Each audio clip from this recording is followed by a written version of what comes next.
Soviet tanks were 20 miles away and closing fast. In her hands, she held two photographs. One of her wedding day, one of her mother, who had died the year before. She could only take one. This is the story of what happened when a mother of four had to choose between memories and survival. When 420,000 people were given hours to abandon everything they had ever known. When an entire nation of farmers, nurses, teachers, and grandmothers stood in the snow and said no to the largest army on earth. This is the story of the Winter War. Not the one they teach in history books. The one they lived. The one that cost them everything. And the one that saved their souls. Before we go deeper, let us know in the comments where you're watching from. We'd love to hear from you. And don't forget to hit that subscribe button so you never miss any of our upcoming videos. November 1939. Europe is already at war. Germany and the Soviet Union have carved up Poland between them like a Christmas turkey. France and Britain have declared war on Germany, but haven't actually fought yet. Everyone is waiting, watching, wondering who will be next. In Moscow, Joseph Stalin sits in his office and studies a map. His eyes are fixed on a small country to the northwest. Finland, just 3.5 million people, most of them farmers. No real army to speak of, no tanks, no air force worth mentioning, and most importantly, no powerful friends. Finland is alone, and Stalin wants it back. You see, Finland used to belong to Russia. For over a century, it was part of the Russian Empire. But in 1917, when the Russian Revolution tore the empire apart, Finland saw its chance and declared independence. The Finns had fought a brutal civil war to keep that independence. Communists versus anti-communists. Brother against brother. Tens of thousands died. The anti-communists won. Finland remained free. But Stalin never forgot. He never forgave. And now, 22 years later, he wants Finland back under Soviet control. His excuse is security. The city of Leningrad, the Soviet Union's second largest city, sits just 20 miles from the Finnish border. 3 million people live there. Factories, shipyards, cultural treasures. If an enemy wanted to attack Leningrad, they could do it through Finland. So Stalin makes his demands. Give us land on the border. Give us islands in the Gulf of Finland. Give us a naval base. Destroy your fortifications. In return, we will give you some empty land up north. Frozen tundra. Worthless. The Finnish government knows what this really is. It is not about security. It is about control. If they give Stalin what he wants, he will just come back for more. First the border, then the fortifications, then the whole country. They have seen what Stalin did to Poland, to the Baltic states, to his own people. Millions dead in purges and famines. Show trials and executions. The Finns know that saying yes to Stalin means the end of everything they fought for. So they say no. And on November 30th, 1939, at 5 in the morning, Soviet bombers appear over Helsinki, the Finnish capital. They drop their bombs on apartment buildings, on hospitals, on schools. The Winter War has begun. But this is not a story about generals and battle plans. This is a story about the people who lived through it. People like Aino. We will call her Aino, though that was not her real name. She was 32 years old, a schoolteacher in a small town near the Soviet border. She had 4 children. Her husband, Mikko, was a farmer. They had a little house with a red roof and a vegetable garden. They had chickens, a cow, a life. When the war started, Mikko was called up to the army. He kissed Aino goodbye, kissed each of his children, and walked out the door with his rifle. Aino watched him go. She did not cry, not in front of the children. That night, she lay in bed and wondered if she would ever see him again. 3 weeks later, Soviet troops crossed the border near her town. An officer came to her door and told her she had to leave. Immediately, the army was retreating. The Soviets were coming. She had 30 minutes to pack. What do you take when you have 30 minutes to pack up your entire life? Aino grabbed clothes, blankets, food. She took the children's school books because she thought they would need them.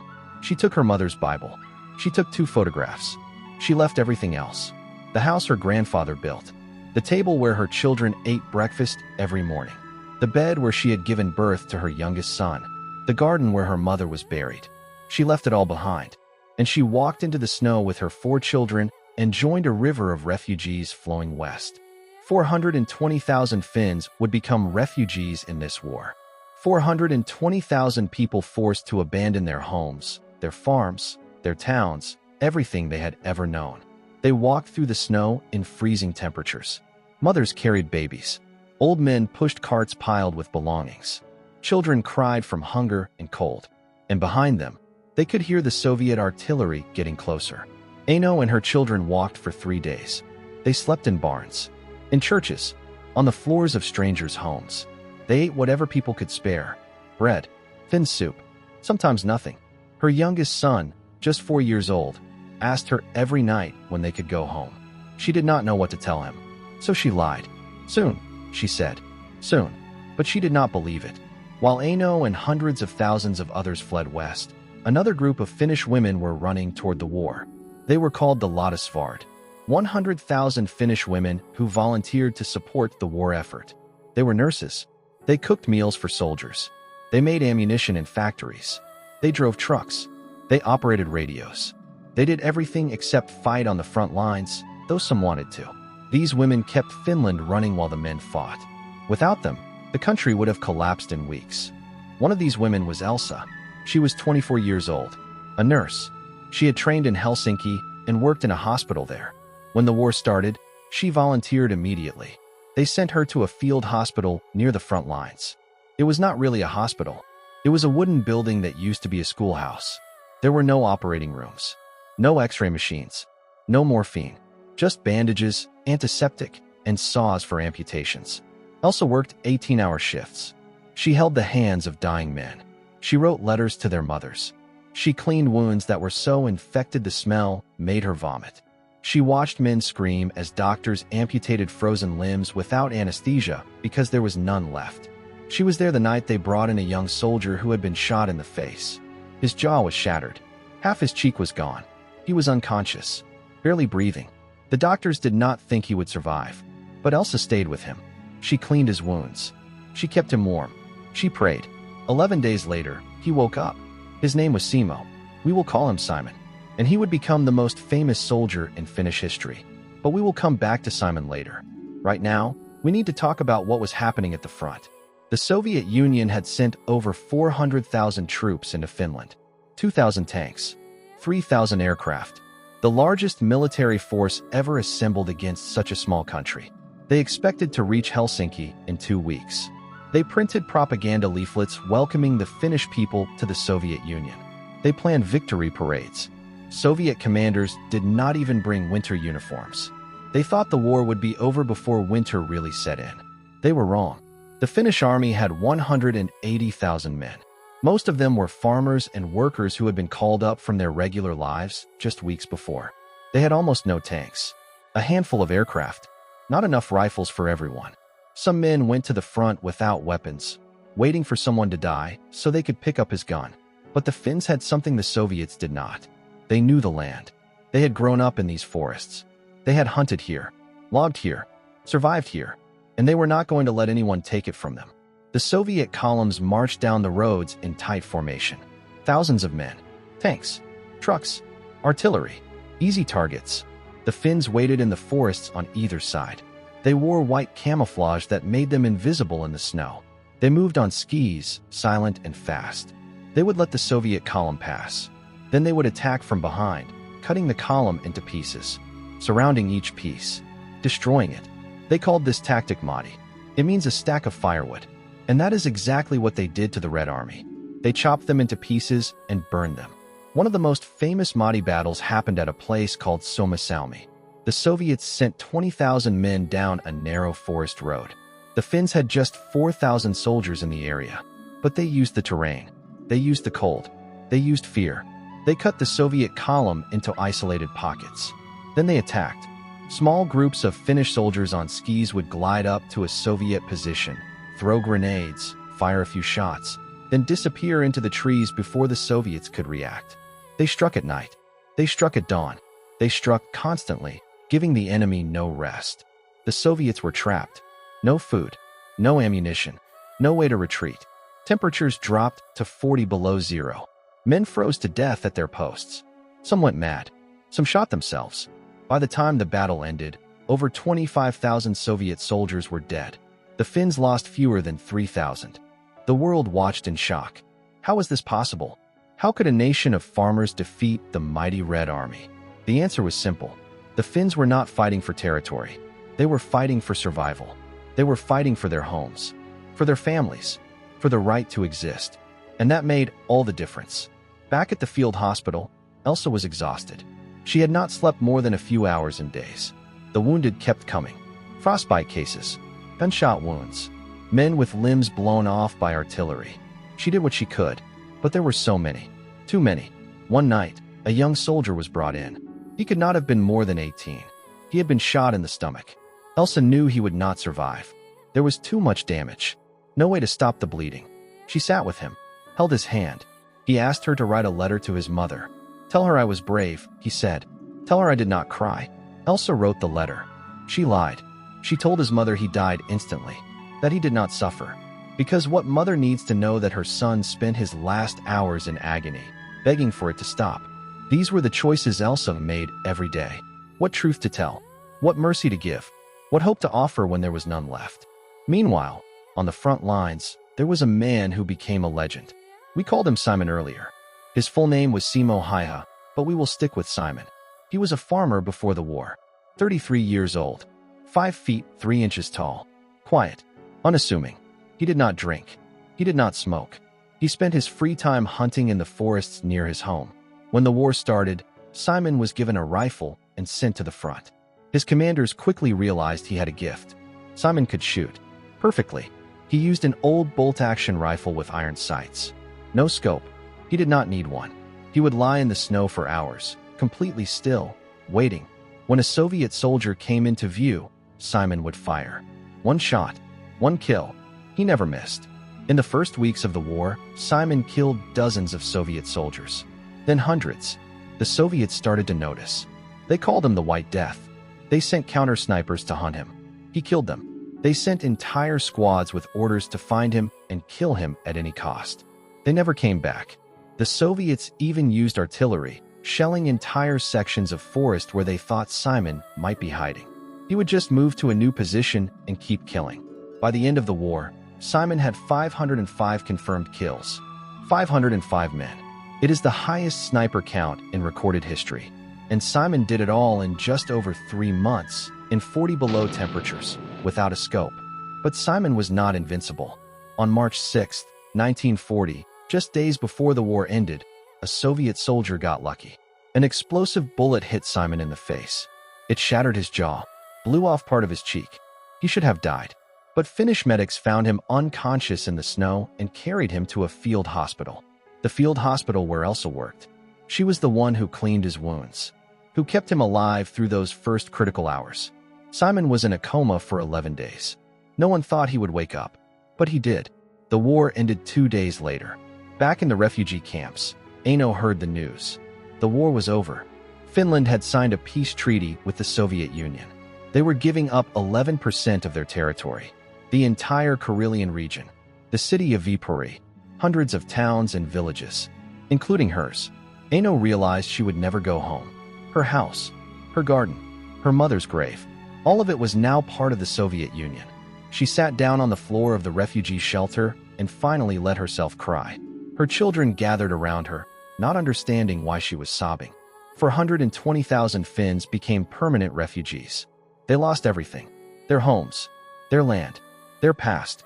The Finnish government had to resettle them all, find them new places to live, new land to farm. It took years. Finland survived, but the cost was staggering. 26,000 Finnish soldiers were dead, 43,000 wounded. For a nation of 3.5 million people, that was devastating. Almost every family lost someone. A father, a brother, a son, a husband. The Soviets lost far more. 126,000 dead, 264,000 wounded. Some estimates put the real numbers even higher. The Red Army's reputation was shattered. The world saw the truth. The mighty Soviet military could be beaten. And Joseph Stalin knew it. He tried to bury the story. Soviet newspapers barely mentioned the war. Casualty figures were hidden. Veterans were told not to talk about what they saw. But the damage was done. Across the border in Germany, Adolf Hitler had been watching closely. He saw the Red Army struggle against tiny Finland. He saw the poor leadership, the disorganization, the massive casualties, and he made a decision. Just 15 months later, in June 1941, Hitler launched Operation Barbarossa. Over 3 million German soldiers invaded the Soviet Union. Hitler believed the Red Army would collapse within weeks. He was wrong. The Soviets fought back with brutal determination. The war lasted for years.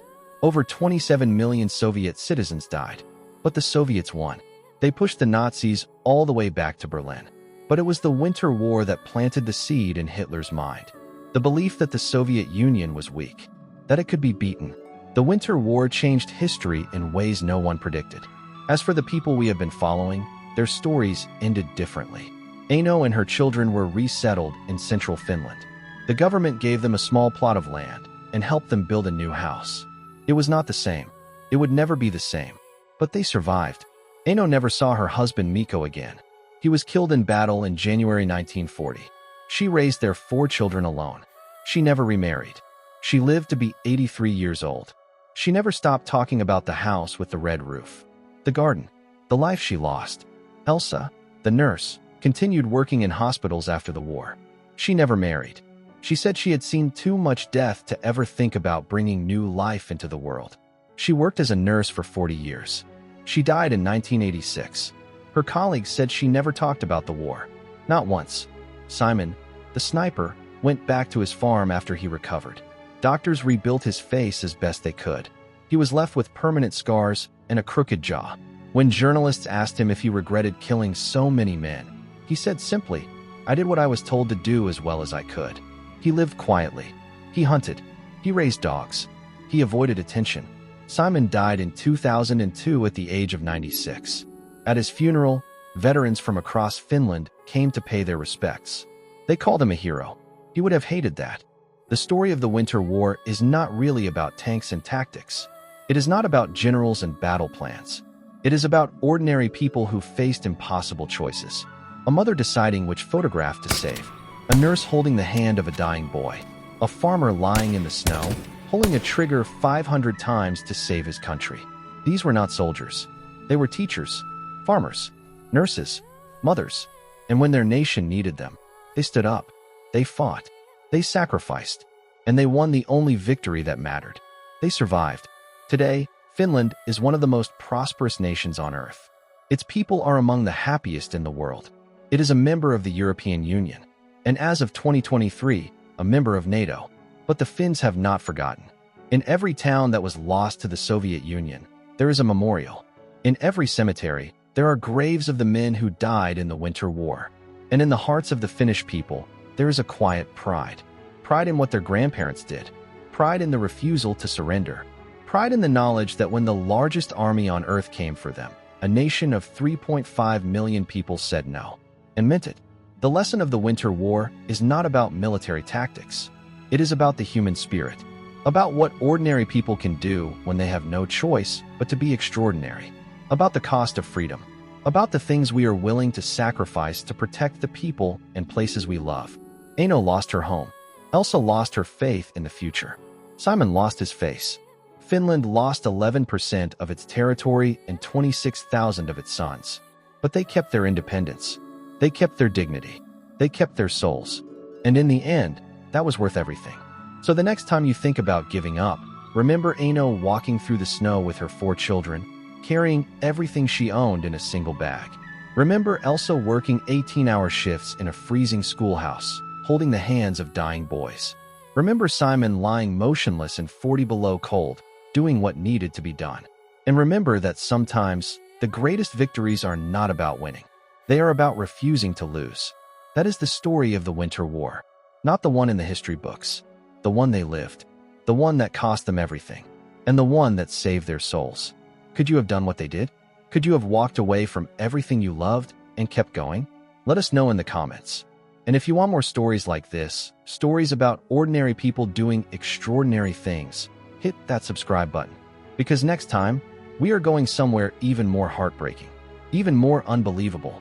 Until then, remember what Finland taught the world. That courage is not the absence of fear. It is the refusal to let fear win. Never give up, never surrender, and never underestimate the power of a mother protecting her children, a nurse saving a life, a farmer defending his home. That is the lesson of the Winter War, and it is a lesson the world will never forget.